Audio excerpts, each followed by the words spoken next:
President Obama has made the rollback of tax breaks for corporate jets a frequent talking point these past few weeks. But would eliminating these tax incentives make a dent in our federal deficit or just serve a fatal blow to the aviation industry?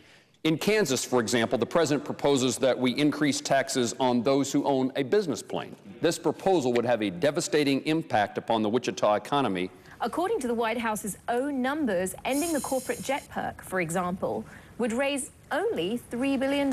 In short, closing the $1.4 trillion deficit is going to require much more than just taxing the wealthy. It's ironic, really, because President Obama had this tax break in his 2009 stimulus plan, which was approved, saying, look, it will help create jobs and boost sales. Well, now he's done a complete 180 and says it's a tax break for the big fat cat corporate jet owners. I think it's only fair to ask an oil company or a corporate jet owner that has done so well to give up that tax break. This doesn't punish the owners of aircraft. It punishes the people who work every day to make an airplane. Because an effort to go after wealthy consumers actually hits blue-collar producers who make corporate jets and other luxury goods. The people you're really hurting are average Americans who hold these jobs. These are very skilled people, they're difficult to replace, and they have a tremendous legacy in terms of what they've given the entire country as far as an aeronautical history. It'll hurt blue-collar America at exactly the wrong time. Congress has already been down this road back in the 1990s. They passed a luxury tax and then watched as all the workers in the luxury industry in the U.S. lost their jobs. The U.S. spent more money on unemployment insurance for the people that lost their jobs than it raised in revenue.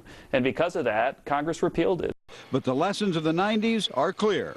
25,000 workers lost their jobs. The Treasury lost $24 million through lost income tax revenue, higher unemployment, and welfare payments. If we increase taxes, we reduce the chance of economic growth, and we reduce the chance of more and better paying jobs. So in other words, you may make a saving on the tax break, but you're going to lose more in the form of jobs. The mechanics, the engineers, the salespeople. The avionics, the hydraulics, the electrical, the plumbing, the carpeting, the plane is manufactured by people that have jobs. The revenue increases we need are not tax increases, but increased revenues that come from a growing economy. A growing economy would do more than any tax increase. Hiking taxes in this environment is suicidal. It really is, and it's not a policy that's steeped in economics, but rather ideology. Now is not the time to penalize a U.S. industry that produces the best quality airplanes in the world. Because of the recession, nearly every manufacturer has had to cut jobs, some up to 50% of their workforce. We see this in Kansas day in and day out, and yet the proposal is to make it more expensive to own an aircraft.